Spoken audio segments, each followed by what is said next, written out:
juga rumah-rumah air tanahnya udah pada kering gitu. Jadi harga-harga makanan jadi agak ngikutin gitu, naik juga gitu. Kayak beras, kebutuhan hari-hari aja gitu, sayur-sayuran juga, cabai gitu. Yang saya rasain sih itu. Ya sebenarnya efek ke keluarga saya itu ada ya. Saya kan ngasih uang belanja ke istri tetap, tapi biaya-biaya kan meningkat. Ya untungnya dia pinter-pinter ngatur ya.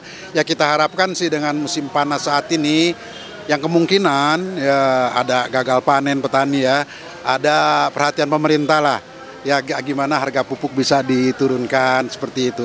Supaya harga bisa stabil, bisa terjangkau lah sama masyarakat seperti itu. Terasa lah terhadap pertanian dan terutama pangan ya. Beras sih kayaknya. Ya beras. Biasanya cuma paling mahal 10.500 ya bisa sampai 15.000. Dari kekeringan ini akhirnya berdampak kepada gagal panen, kemudian berdampak kepada kenaikan harga beras. Kalau harga berasnya naik, otomatis masyarakat yang ekonominya pas-pasan mencari harga yang lebih murah. Nah mereka kadang kurang teliti, malah sampai terbeli beras sintetik atau beras yang kurang mutunya seperti itu. Ya, kita sudah mendengarkan langsung tanggapan dari masyarakat yang masih banyak juga yang mengeluhkan harga beras yang hingga saat ini belum juga stabil dan juga belum menurun. Saya langsung ke Bu Feby untuk menjawab pertanyaan yang tadi menggantung sebelum iklan. Ya, jadi Mbak, saat ini memang Bulog sudah menguasai stok sebenarnya 1,7 juta. Jadi dari penugasan impor end of the year kemarin 2022 itu diberikan 500.000, tapi kan kita realisasikan 200.000, kita carry over di tahun 2023 300 plus penugasan 2 juta ton, itu semua sudah kita kontrak dan masih dalam perjalanan sekarang, mungkin nanti sampai di bulan awal Desember lah. Jadi untuk kekuatan stok rasanya sekarang stok Bulog ini kuat lah ya, tetapi memang ada beberapa program dari pemerintah, salah satunya juga bantuan pangan, di mana bantuan pangan ini diberikan kepada 21 juta masyarakat penerima manfaat, yang berarti kan ini 10 kilo per bulan diberikan dalam 3 bulan, rencananya juga akan ditambah lagi 1 bulan sampai Desember, artinya kita sudah mengurangi 21 juta orang untuk ke pasar, kira-kira seperti itu. Lalu tadi untuk program SPHP itu sendiri, jadi yang tadi seperti Pak Jul katakan sebenarnya dengan Bulog ini kan punya jaringan gudang seluruh Indonesia banyak banget ya. Kantor cabangnya ada sekitar 100-an lebih, 120 lebih, gudangnya ada 1.500, itu semua kita buka. Kita siapkan beras. Jadi kalau seandainya misalnya pedagang Garut lah gitu ya, nggak perlu ke Jakarta sebenarnya karena dia ada kami punya kantor cabang di Ciamis misalnya contohnya. Jadi beras ini yang kita impor pun itu langsung sebar ke seluruh Indonesia. Tidak ada satu daerah pun walaupun satu butir nggak ada beras Bulog lah, kira-kira seperti itu. Sehingga memang ketersediaan ini benar-benar kita sebar, termasuk adalah jaringan, baik jaringan pasar maupun pengecer yang kita tambah terus. Jadi mereka bisa beli langsung ke kantor-kantor Bulog.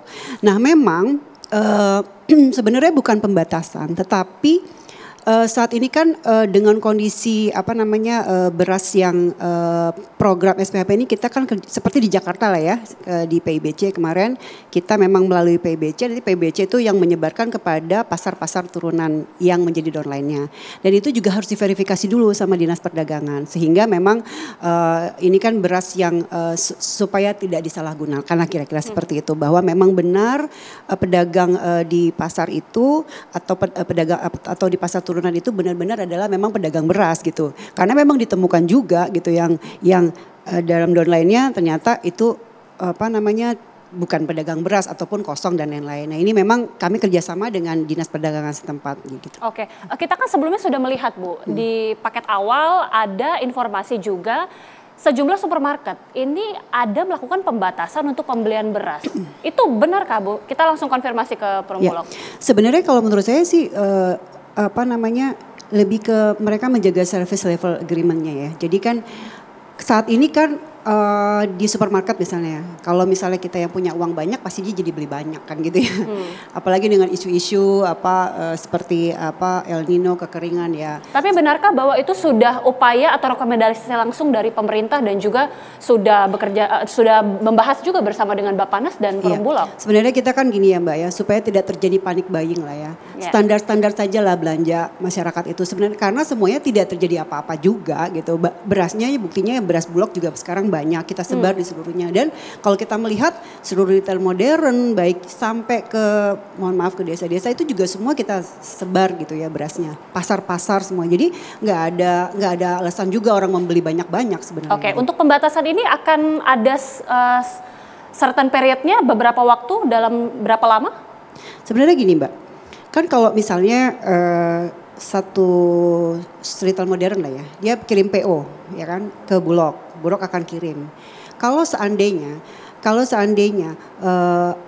pasti ada waktu kan, waktu kita meribeknya gitu ya, lalu kita waktu mengirimnya, penjualannya. Retail modern juga sudah menghitung sebenarnya. Pada saat display dia kosong kan juga nggak bagus kalau misalnya itu habis sebenarnya. Nah ini mungkin yang mereka berhitung bahwa jangan terlalu banyak untuk membeli beras. Jadi memang ada batasan, kalau tidak salah maksimal 2 gitu. Iya, Pak Faisal langsung mengkonfirmasi kebijakan yang dilakukan dengan pembatasan mungkin dengan tujuan supaya tidak panic buying atau mungkin menjaga stok begitu ya. Ini kebijakan yang tepatkah Pak? Boleh digunakan mic-nya Pak, silakan. Sebaiknya sih tidak usah ya.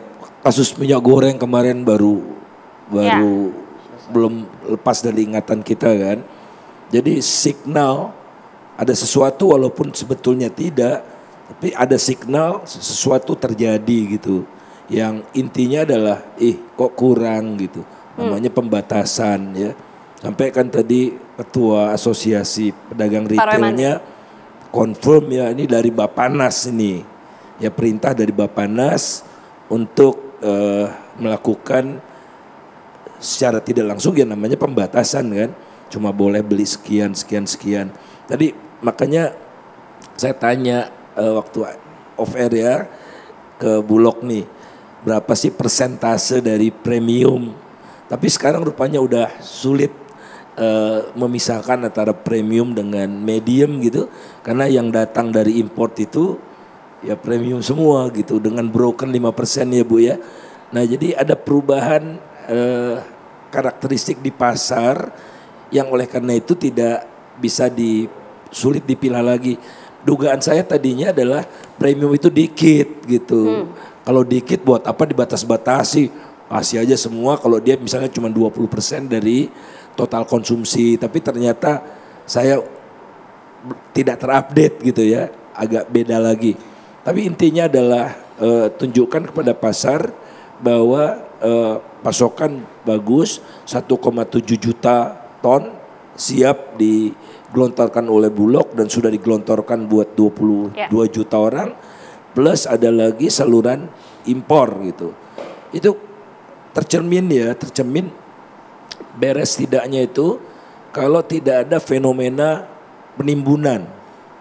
Sekarang saya nggak pernah dengar tuh ada penimbunan, terus polisi pasarnya kan ada polisi pasarnya itu yang dipimpin oleh Humas Polri. Itu tidak terjadi. Jadi udah jangan disulut-sulut gitu yang seperti itu. Udahlah, gelontorkan saja.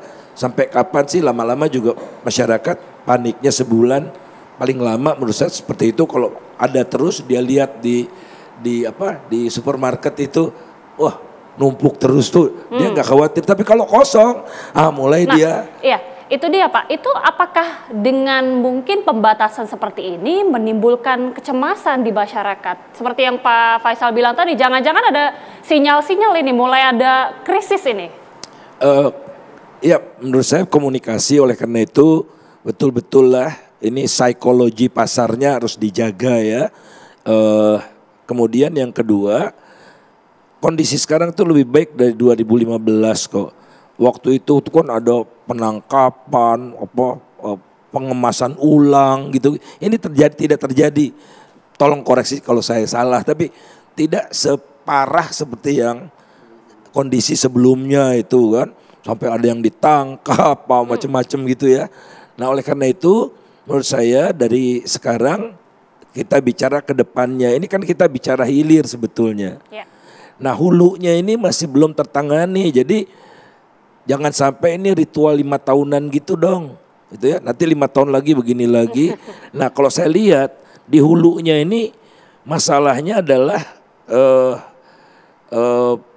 akses kepada input. Itu tadi pupuk dan macam-macam. Merah kita skornya 33,6 saja dari kemungkinannya 100. Kemudian research and development untuk meningkatkan produktivitas. Dengan lahan yang ada produksinya meningkat gitu. Produktivitas kan harus riset. Kita nggak pernah dengar juga produktivitas nggak naik-naik.